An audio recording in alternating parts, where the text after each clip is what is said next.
السلام عليكم ورحمة الله وبركاته. أهلا وسهلا بكم أصدقاؤنا الأعزاء، حلقة جديدة وحكاية جديدة من برنامجكم الذي تحبونه دائما يحكى أن. وعنوان حكايتنا لليوم هو رزقك لن يضيع.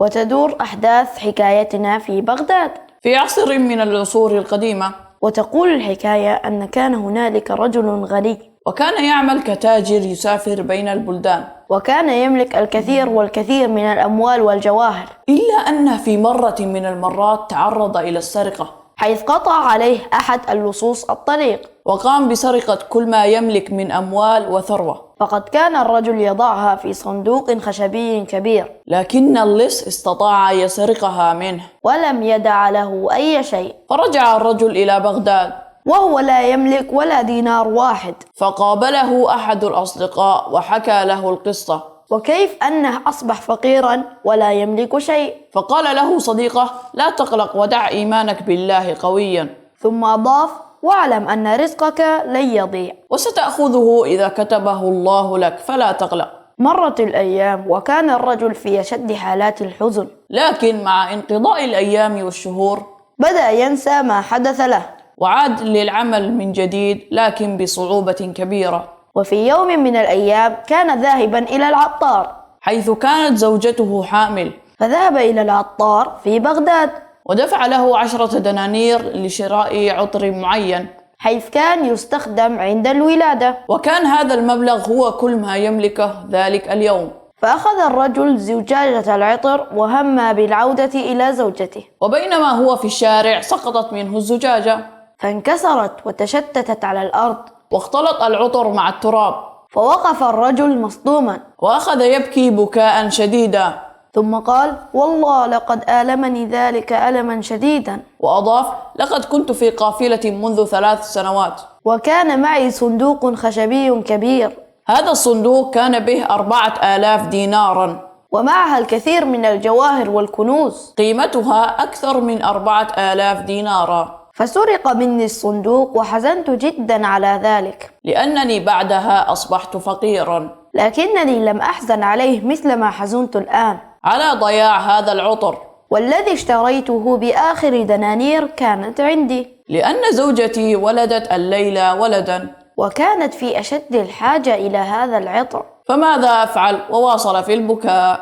ولكن وبينما هو جالس في مكانه، حدثت مفاجأة كبيرة جدا جدا. كان هنالك رجل يجلس بالقرب من محل العطار، وسمع كل كلام الرجل، فقام إليه وكلمه، فقال له: يا أخي تعال معي، أريد أن أقول لك شيئا. فذهبا معا إلى بيت هذا الرجل، وعندما وصلوا إلى بيته قال له: أريدك أن تحكي لي قصة الصندوق. رد عليه الرجل الفقير: أي صندوق يا أخي؟ قال له: ألم تقل أنك فقدت صندوق أموالك؟ رد الرجل الفقير: بلى بلى قلت. وقام بسرد حكايته كاملة. وعندما انتهى من حكايته وكيف أن الصندوق سرق منه وقد فقد معه كل ما يملك، قال له الرجل: أريدك أن تصف لي هذا الصندوق. فقام الرجل الفقير بوصف الصندوق، وكان الناس يعتقدون أن هذا الرجل مجنون، ولا بد أنه كان في حالة صدمة،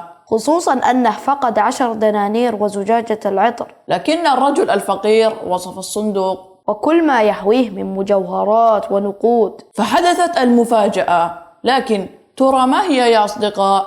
لابد أنكم متشوقون لمعرفتها، لذا ستعرفونها، ولكن بعد هذا الفاصل. أصدقاؤنا الأعزاء، فاصل ثم نواصل. لا تذهبوا بعيدا.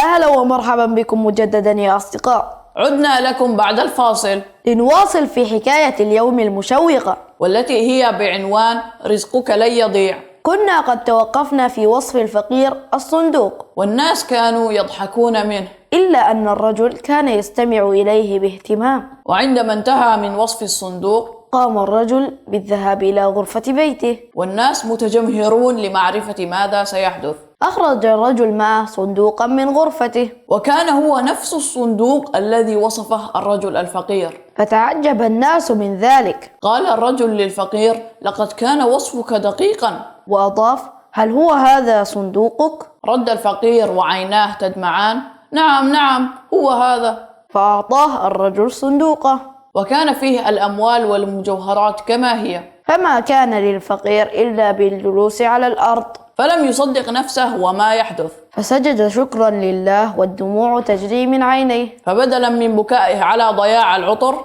والذي كان ب10 دنانير ها هو الآن وقد عاد إليه كل أمواله، والذي فقده قبل 3 سنوات، وعاد غنيا مرة أخرى. تعجب الناس من الرجل الذي أعطاه الصندوق، كيف وصل إليه هذا الصندوق؟ فسألوه: ما هي القصة؟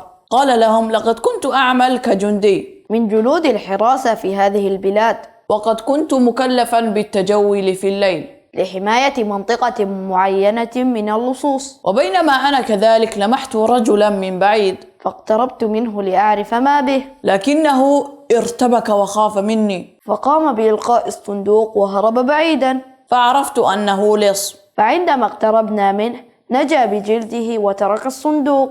فأخذت أنا الصندوق ووجدت به الكثير من الكنوز، فقلت في نفسي: لابد أن صاحبه سيكون حزينا، يجب أن أعيده له. وفعلا بدأت بالبحث في القوافل، وذهبت للتجار في عدد من البلدان، لكن للأسف دون جدوى. فدعوت الله أن يرشدني إلى صاحب هذا الصندوق، وسبحان الله حدث ما تعلمون. فتعجب الناس من أمانة هذا الرجل، فقام صاحب الصندوق بشكره، وقدم له مكافأة سخية، وقام صديقه الأول بتذكيره، وقال له: ألم أقل لك أن رزقك لن يضيع؟ فهو رزق كتب الله لك، وقدره الله عليك، لكن ستحصل عليه في وقته. وهكذا يا أصدقاء كما رأيتم في الحكاية، أن كل إنسان لديه رزق كتبه الله له، فسيناله بكل تأكيد إن كان مقدرا له ذلك. فعلى المسلم ألا يحزن إن أصابه مكروه، فقد يكون ذلك الابتلاء نعمة عظيمة. وقد رأينا ما حدث لصاحبنا في الحكاية، وكيف أن سقوط العطر منه كان سبب في عودة كل أمواله. أيضا من الدروس المستفادة هي الأمانة، فعلى المسلم أن يكون حريصا مع أملاك الغير، ويجب عليه رد الحقوق إلى أهلها ولو مر على ذلك شهور أو حتى سنوات. كما أن على المسلم أن يشكر الله على كل أحواله، فمن أسماء الله سبحانه وتعالى القادر، فهو سبحانه يقدر على تبديل حال الإنسان في لحظة، من حال إلى حال، من الفقر إلى الغنى، ومن المرض إلى الصحة، ومن الذل إلى العزة، ومن هم وضيق إلى سرور وسعادة.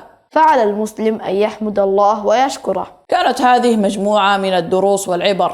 حسنا يا أصدقاء، وماذا عنكم؟ أخبرونا بالذي استفدتموه من الحكاية، لا تنسوا راسلونا عبر الهاتف الظاهر على الشاشة أو عبر مواقع التواصل الاجتماعي لشبكة سلام الإعلامية، على أمل أن نلتقيكم في حلقة قادمة. هذا صديقكم عبد السلام ناصر وموفق ناصر، نحييكم. إلى اللقاء يا أصدقاء، إلى اللقاء.